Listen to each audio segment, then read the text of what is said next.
in more detail. With us is Natasha Devon, founder of the Self-Esteem Team, a campaign group that works with teenagers on mental health and body image, and writer and broadcaster and mischief maker, Milo Yiannopoulos. Let's see how we get on today. It's great to see you, Natasha. Congratulations on the MBE, by the way. Thank you for taking the time to join us this afternoon. You presumably, I'm sure you welcome the decision. What impact might it have? I think body image, the more I learn about it, the more complicated I realise it is. And things like mannequins and adverts, they're symbols, really, I think, more than anything, of the pressures that women face. So Topshop's decision is a victory, but it's not going to change. It's not going to change anything significant, I don't think. Why not? Because it runs so deep, it's in the very fabric of our society. And that's why we go into schools and work on changing mindsets and giving young people the armour they need to question capitalism, because it's in the very fabric of the world that we live in. A mannequin, it might shock you out of your revelry, and that's certainly what's happened with this campaign, but this stuff is all around us all the time.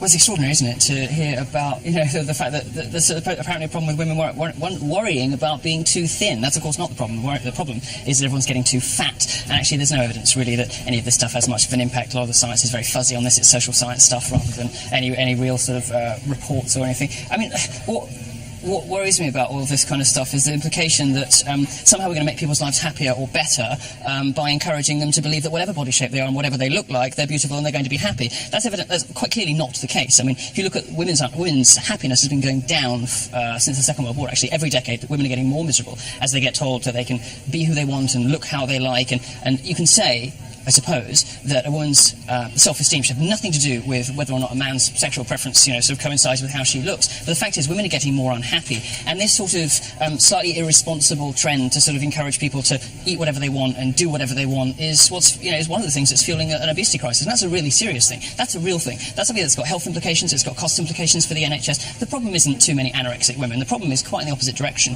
We're perfectly happy to have aspirational role models in our entertainment. We should have them too in our retail. There's nothing wrong with encouraging people to live healthily. There's so much wrong with what you just said. First of all, the message is not eat whatever you want, sit on your sofa and eat lard all day. The message is live a healthy lifestyle and then see how your body ends up. There's quite a wide spectrum within which the human body can exist and be healthy. Human beings come in lots of different shapes and sizes, and that should be reflected in retail, because after all, it's us that's spending our money on those clothes. There's also evidence to show that our thin worshipping culture is actually what's fueling the obesity crisis, that it makes people feel shameful, that it makes people eat more, it makes people feel excluded from the world of health. I was recently in Copenhagen, a place where they are obsessed with health in a very positive way, and the mannequins, I noticed, were a little larger. So why not allow people the freedom to see themselves reflected in shop windows? I don't think that anybody's complaining about, having realistic types if they want them in certain places. The problem is when you start sort of bullying retailers into getting rid of aspirational body types, making clothes look worse in the window. I mean, when a woman goes shopping, for example, she quite often looks at clothes that are a smaller size than she'll actually wear, because she wants to know how that garment's actually going to look. These sorts of aspirational... Not so that's true, but go on. Well, I love how we're being told what women look for when they go shopping. This is obviously you're from the sort of mansplaining school of feminism, which of course also hates capitalism, as we heard earlier. And there's always, what I really don't like about this debate is it's a sort of women-on-women kind of violence. This isn't really about whether sort of heteropatriarchal, capitalistic sort of superstructure or weird atmosphere that is encouraging women to have unhealthy attitudes towards their bodies. What this is really about, unfortunately, very often, is older women who aren't very happy taking out their frustration on younger women and on youth culture. And if you look, unfortunately, at a lot of the activists who do this, the people who make the complaints, the journalists, the media figures who are doing this, very often they are older, very often they are single, very often they are taking out, their frustrations in their own personal lives on brands that are aimed at 22-year-old girls who are much closer to the sorts of body shapes that we see in the windows. You're taking out your frustration on the youth of today. Well, I've been completely misrepresented, which of course is when you're losing an argument, it's the easiest thing to do, isn't it, to try and put me in a box where I'm suddenly a militant feminist. I am a former model. I've worked in the fashion industry. I know that it's run mainly by women and homosexual men, and so the patriarchy really doesn't have that much of an impact in that sphere. Also, it's when I go shopping, what I want to know is what the garment will look like on me, not on a 6'1" dummy with a 26-inch waist. If you cannot design for a realistic body shape, then you're not a very good designer. If you can only design for a coat hanger, you're creating art, not a garment that's designed for a human body.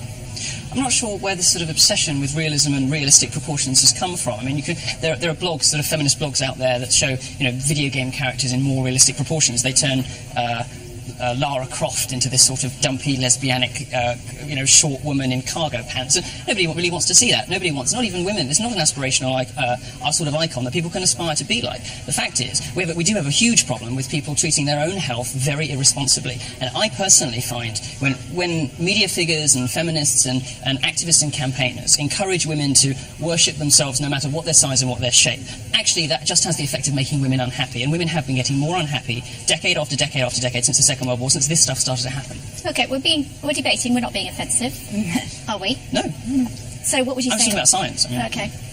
I would like to see diversity on the high street, because I don't want to see naturally slender women excluded from the world of fashion either. You take any one beauty paradigm, you take a size 16 mannequin, you take a size 0 mannequin and present that as the only way to be beautiful. Both of those are problematic. I want to see lots of different shapes, sizes, ages and races on the high street, and I disagree. I think that will lead to greater happiness for women. That's not really true, is it? I mean, people don't want to see diversity. They always seem to want to see larger models and larger mannequins. I mean, the direction, the trajectory of pressure from Surely they activists want to be able to see what clothes will look like before they try them on. Well, they can see what they look like on them by trying them on. Yeah. I mean, designers put clothes on skinny women because it looks better, because that's what people like to look at. Both women and men prefer to look at that. I mean, the fact is, again, this is not really about men at all. This is about pressures that women put on other women, to look good and to stay thin and to stay healthy. And frankly, those women who do aspire to look like what, you may think are sort of stereotypical standards of beauty or unattainable sort of beauty standards, women who do look like that tend to be happier. They tend to have better success in relationships, and they tend to report that they're more content with life. When I said, women are getting more unhappier every decade, I'm not just pulling that out of my behind. Women these days report, as compared to even 50 years ago, they're far more depressed. They're far more likely to report themselves as generally unhappy with life. They're far more likely to be single, and they're far more likely to contemplate suicide. And a lot of this has got to do with the fact that after 30, women do struggle to be happy if they're not in relationships. And part of the reason that many women are not in relationships is you've got these weird celebrities like Lena Dunham, who put sort of, being quivering and blobby and pleasant as a sort of virtue on our screens, encouraging women to turn themselves into quite unattractive, sort of spectacles. I don't think that's particularly healthy for anybody, but ultimately it doesn't really affect men. It certainly doesn't affect me as a homosexual. It just affects women because you're making women unhappy. Final thought. The final thought is that what we should find aspirational is health. You can't look at somebody and ascertain how healthy they are. Health is about lifestyle, not looks. So I want to encourage people to celebrate their bodies, because people who like their bodies look after them. So same as with a car. If you had a lovely shiny new car, you would clean it regularly, you'd put the right fuel into it. People who hate their bodies don't look after them. People who hate their bodies look for affirmation, self-help, sort of motivational speaking of the kind that you do, because they want to feel good about how they look, no matter what their size or shape. People who feel good about their bodies go to the gym. Come back on that. Well, I go to the gym, and I'm not single. I'm in a long-term relationship. I think that you've stereotyped women who want to see diversity because it makes you feel better. But it's always to think that we're all bitter and militant. I want to see diversity. I want to celebrate women. I love fashion, and I want to see everybody invited to the fashion party. And I don't think that there's anything wrong with that. Do you love women? Of course. Great. Good to see you both. Thank you very much for joining us.